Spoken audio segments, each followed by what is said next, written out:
Bronze Age Greece, Minoans and Myceneans. In Greece, 3000 BCE is approximately when the Neolithic period ended and the Bronze Age began. Gradually, bronze tools and weapons replaced tools and weapons made of copper, bone, and stone. The people who could afford bronze were of high rank, so its introduction produced a more hierarchical society. The first region of what today is Greece that produced works of art was the Cyclades in the Aegean Sea. These islands encircle the tiny island of Delos, where later Greeks claimed Artemis and Apollo were born. The culture produced on these islands is called Cycladic. We have no evidence if their original inhabitants were actually Greek. They may have had no ethnic link to the people who came after them, whom we identify as Greek. For islands flourished in the Bronze Age, from around 3200 to 1050 BCE. Naxos, Melos, Skyros, and Kiros. They prospered because of their reserves of gold, silver, copper, marble, and obsidian. The signature artifact of Cycladic art is the so-called female idol, though whether they were objects of worship is unlikely.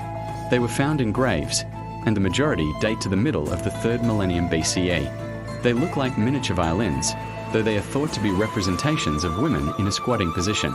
Some 1,400 of these figures exist, but at least half lack any provenance. We don't know what sites they came from because they were looted by thieves. To this day, we don't know what purpose these figures served. Some archaeologists believe they were fertility goddesses. Others believe they were grave gifts.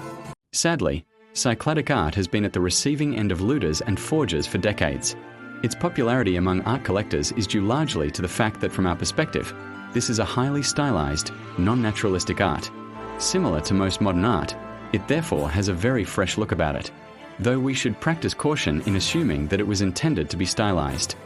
One of the most prominent Minoan deities appears to have been a snake goddess. The principal ritual activity involved processions and dancing, along with sacrifice. Mountain peaks and caves served as significant places of worship for the Minoans. Some 20 peak sanctuaries and 15 cave sanctuaries have been identified. Offerings were performed in caves, and large bonfires lit on mountain peaks. These bonfires illuminated the night sky, marking sacred rituals. Minoan civilization extended beyond Crete, reaching the island of Thera. Thera, a prosperous trading outpost, was about 70 miles from Crete. It was destroyed by a massive volcanic eruption between 1600 and 1525 BCE. Inhabitants likely escaped before the eruption, though some may have been lost at sea. Their bodies are still to be uncovered, hinting at untold stories. Nonetheless, the Therans left wonderful evidence of high artistic accomplishment. These frescoes were almost perfectly preserved, mantled in ash. They conclusively reveal Thera was firmly within the Minoan cultural orbit. Minoan cultural orbit. The volcanic eruption on Thera and the ensuing tidal wave have been blamed for the decline of Minoan palace culture, not to mention the parting of the Red Sea, as described in Exodus. But although the tidal wave may have damaged Minoan civilization economically by disrupting trade, the tidal wave wasn't responsible for the decline of the civilization, at least not directly, as it's far too early for that. Around 1250, the Mycenean palaces began strengthening their defenses, suggesting anxiety in the face of some imminent attack. Then, sometime between 1200 and 1100 BCE, Mycenean civilization began to collapse. Archaeologists detect looting and burning at all the Mycenean palaces. By 1100, Mycenae was no more than a village, ending a period of steady decline that lasted a century or more. There's no scholarly consensus on what caused the collapse of Mycenaean civilization, but it's clear that there was a general breakdown in centralized power around 1200 in the Middle East, evidenced by the dissolution of the Hittite Empire and a weakening of Egypt. Whatever the cause, by 1050 BCE, we enter into what is known as the Dark Age. Mycenaean civilization was discovered by Heinrich Schliemann, a wealthy German entrepreneur. He was obsessed with proving the Trojan War, fought between the Greeks and Trojans, truly happened. In 1873, Schliemann discovered the site he believed to be Troy, also known as Ilion later. In 1876, he conducted excavations at the ancient city of Mycenae. The actuality of the Trojan War remains a point of contention among scholars today. However, most historians now believe that the war did indeed take place. The war likely occurred between 1250 and 1225 BCE, not on Homer's grand 10-year scale, and the cause wasn't the abduction of Menelaus's wife Helen by Prince Paris. Instead, the theory suggests Mycenaeans needed access to the Black Sea region. This was through the Dardanelles Strait, known to Greeks as the Hellespont.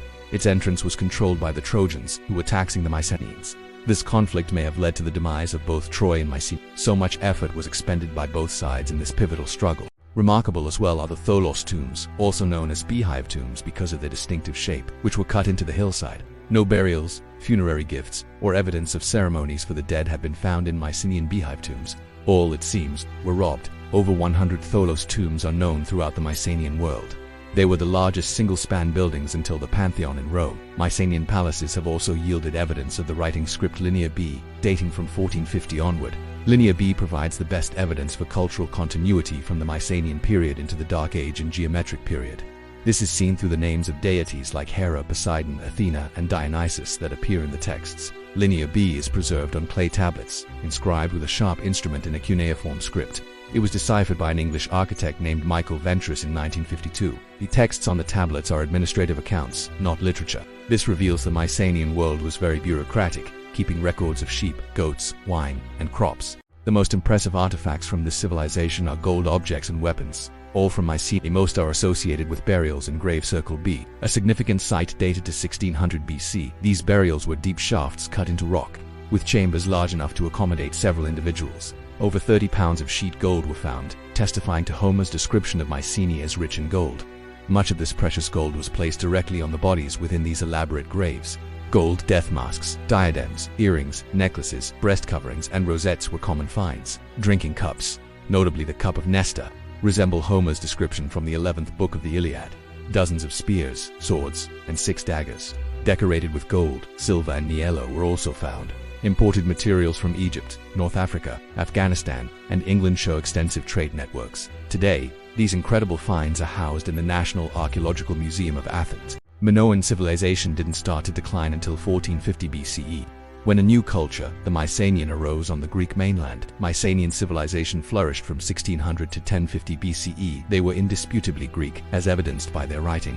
Important Mycenaean sites were discovered at Tiryns, Thebes, and Pylos, with Mycenaean being the principal site. Unlike the palace at Cyanosus, Mycenae is completely unreconstructed, making it all the more powerful.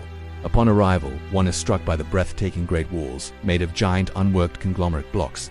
Later Greeks believed giants built them, hence the term Cyclopean, still applied to these walls today. Entering the city, you pass through the famous Lion Gateway, dated to the mid-13th century BCE. It features 2 carved lions on either side of a column in a heraldic pose. Their faces are missing. These faces may have been gold plate. It's the lone example of monumental sculpture from the Mycenaean world.